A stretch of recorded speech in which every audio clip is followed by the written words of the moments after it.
The story opens with the four girls, Ruth, Grace, Saskia and Vicky, and they're all sitting in the back of a car, one of their brother's cars, and they're driving out of Burwood, which is a town where they live. It's the end of a very long, very hot summer, and they're going fruit picking. There are four girls you might see walking down the street. They look very similar. You assume that they come from a very similar background. You assume their stories are very similar.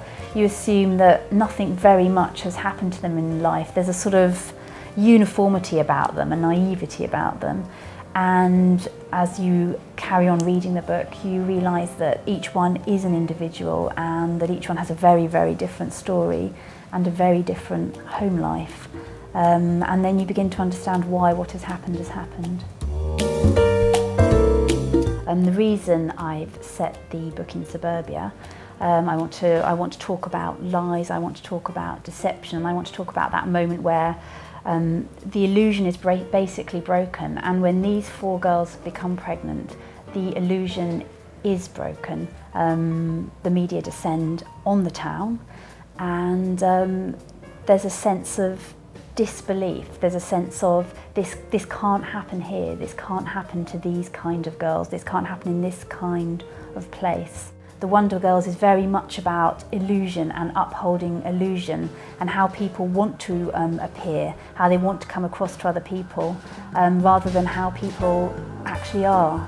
The story is about teenage pregnancy. It's not only about teenage pregnancy, but that's the main story within the book.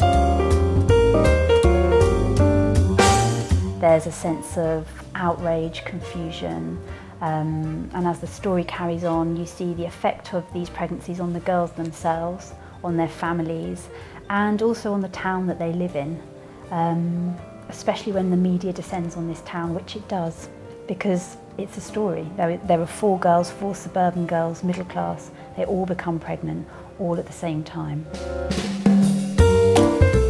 I think that the book is very much a morality tale in a very, not immoral, but in an age that's so preoccupied and obsessed by appearances and how people appear to be rather than how people actually are.